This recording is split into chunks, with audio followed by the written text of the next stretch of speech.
Уран агай, бул тооктор баспайт го, мен 10 жылдан бери багып атамын, сиз эмне айтасыз деген үчүн айтып койгум келет. Мына кадимки Кара Шахзада тоок, гигант, 2 жылдык түлөк, жөжөлөрү 20дан ашык чыкты, 23 ашып чыкты быйыл. Өзүнүн немеси менен. Ооба, Канча жылдык бул тоок? 2 жылдык. 2 жылдык тоок. 2 жылдык тоок. Көп айтышат да, ачпайт дешет. Ачып эле кадимгидей мынакей бул жакта жүрүшөт, көптөгөн тооктор ачып чыгышып атат. Негизи агай бир нерсени баса белгилеп кетейин дейт да, агайым мисалы кыйлаасынан бери карматам деп атат го. Анан кээ бирлер айтат экен да, мисалы ушул тоокторду ачып чыкпайт, туйт бирок ачып чыкпайт дейт экен да. Ошондой агай. Инкубация багытында гана ачып чыгарылат. Бирок негизи булар андай. Бирок мынакей агай ошону бир далилдеп берейин деп атат. Мына чөжөлөрүн ээрчитип, бул жерден азыр бирөөсүн тартып атабыз, бирок башка жакта дагы 2-3 тоок кадимкидей ээрчитип жүрөт. Бул каралары, Кара Шахзаданын балалары чыбырлар жана тандалып алынып калынган бул жерде. Негизи көбүнчө короздор көп. Буларды баасы азыр чечилдик. Но жашын айта алам, где-то 23-24 күндүк, ушул 1 айга жетпеген жүзлөр. 1 айга жетпеген. Тез чоңоюшат булар. Көп да жешет. Расходу да бар, ошого жараша. Буларды биз жанагы жөжө 1, G1, G2, G3 деген жемдер менен багабыз, бройлерлик багабыз. Акшак күрүчтүн майдасы. Ошол менен багып турабыз. Ошо жем демекчи агай, атайын бир фирма же болсо бир атайын бир адамдар менен иштешесиздерби?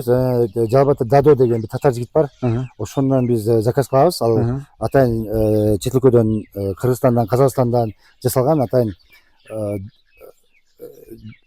корм, птиц деген болот да, ошондой агро оазис деген бар. Витаминдери менен аралашмасы менен сапаттуу. Мурда биз өзүбүз акчакта аралашып кыйналчук да. Азыр даярын эле сатып алабыз. Бир аз кымбатыраак, бирок сапаттуу. Ичинде ташы, куму бардыгы бар. Ошол себептен дагы биз азыр кыйналбай эле багып калганбыз. Бул жакта чоңураактары бар экен ага. Негизи булардын азыр баасы коюла элек, бирок сатылат а бул. Ооба, сатылат эми. Азыр ошол жакта бар экен. Ошол жакка сөп. Бул чаралаштар жана айткандай эле ошол Шахзаданын балдары менен тиги Михеленская кукушка деген порода биз да сыноодо багып атабыз. Азыркы мезгилде бул Кара Шахзаданын балдары 3 айга жакындап калды, 2,5 айлыктар. Салмагы азыр ушу турушта 1,5 килограмм, 2 килограммга жетишет булар. Көбөйтүп айтыш керек эмес, негизи где-то тартып көргөнүздөй 1 килограмм 300 грамм чыгат азыр. Коростор, мекиштери где-то 1 килограмм болот азыркы учурда эле. Булар болсо 2 айга жетпеген жүзүлөр, 2 айга жакын күндө 2 айлык жүзүлөр десек болот. Буларды. Ооба. 2 айлык жүзүлөр, булар дагы абдан тазасы. Бирөөсүндө дагы ак, жанагындай кызыл цветтери жок. Жакшы багылган тандалмалар. Биз өзүбүз дагы ушинтип селекция кылган үчүн эми элге да уят болбоштугубуз керек да. Чын-чынына келгенде агай бияктан камерадан көрүнбөй калышы мүмкүн экен, бирок мындай караганда көздөр бардык кара экен, Кара алып калганбыз.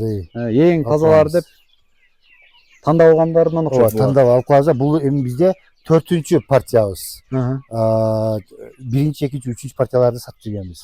Алар февралда чыккан. Февралда, январдын этегинде чыккандыгына байланыштуу алардан чыгып уже сатылып, азыр элдин колунда алар. Элде эле чоңоюп калышты. Булар 6 ай, 7 айда эле уже тукумга киришет. Негизи 7 айда киришет. Буларга дагы 2 ай, 4 ай убакыт калды. 4 айдан кийин уже туушат бакынча. Эми азыр кээ бири мисалы сенин астында болуп, о деши мүмкүн агай. Мисалы эми азыр суроо талап кандай болуп атат? Суроо талап өтө, спрос өтө күчтүү. Күндө жумуртка бизде 40 жумуртка болсо, күндө жок. Бията базар койгон туугандар Оштон, Ноокаттан алып кетип жатат. Азыр Ноокатка дагы даже биз өзүбүз дагы чыгарып калганбыз. Товардан жумуртка алып кетип жатат.